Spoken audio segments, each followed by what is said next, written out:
Agarsiisaa fi kalaqni teekinooloojii dandeettii ogummaa kolleejjota pooliiteeknikaa guutuu godinoota Oromiyaa 21 hirmaachise har'a Adaamatti saaqameera. Agarsiifni kun guyyaa 3 kan turu yoo ta'u, teekinooloojiiwwan rakkoo hawaasaa furan adda addaa daawwiif dhiyaataniiru. Dorgommiin leenjistootaa fi leenjitoota kolleejiiwwan hirmaachises jalqabeera. Ittaanaan biiroo carraa hojii uumuu Oromiyaa obbo Adam Kamal agarsiifni kun kaayyoowwan ittaanan of keessaa qabaa jedhan. Kaayyoon guddaan egzibishinii fi agarsiisa teekinooloojii guyyaa har'aasitti gaggeeffamaa jiru tokko beekamtii ogummaadhaa kennuudha.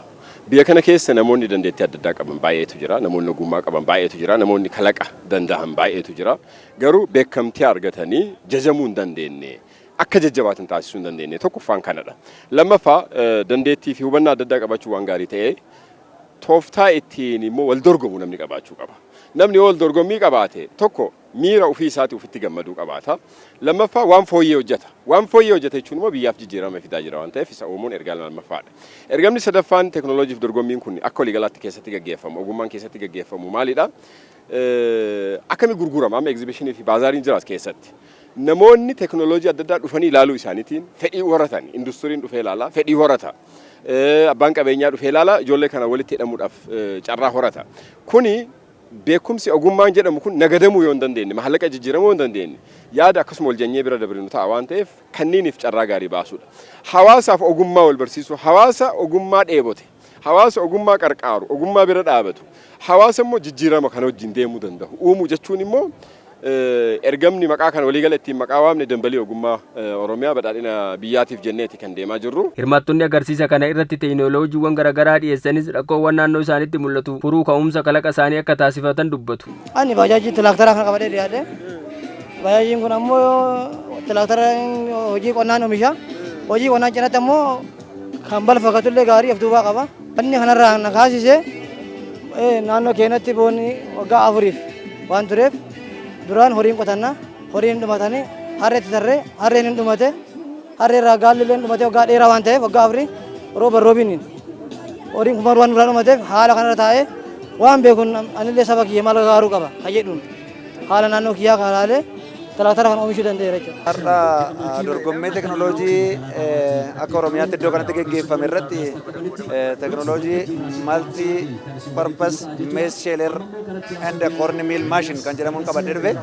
Kana jechuun maashina boqqolloo falfaluu fi boqqolloo daakuu itti dabalee muka boqqolloo caccabsee nyaata horii taasisuun qabadee dhiyaate. Wanti inni irraa ka'ee maashina kana hojjedhe naannoo ani irra jiraadhu magaalaa Laaloo Qilee sana irratti namni waan biraan oomishu.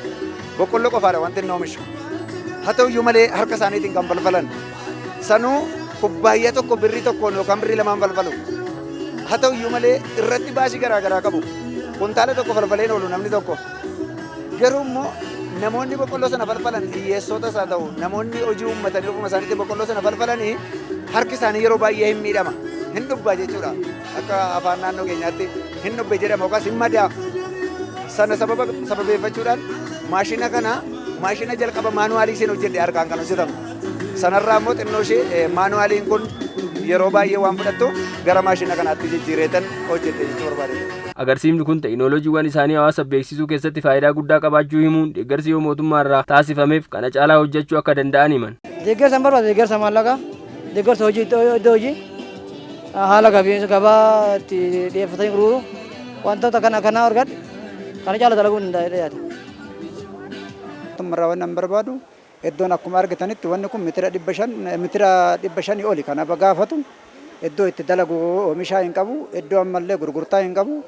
Waan guddaan mootummaarraa barbaadu iddoo jireenya isa itti dalaguu fi iddoo gurgurtaati. Isa lammataa immoo meeshaan kun kan elektiriika foo'u shiboon elektiriikaa immoo harka mootummaatiin malee karaa biraatiin waan argamuu hin dandeenyeef isa mootummaa yookiin qaamni isa ilaalu isaa wal qunnamtii goone akka itti naa dhiyeessanii iddoo qopheessanii iddoo sanirratti immoo wajjin dalaguudhaaf qopheedha.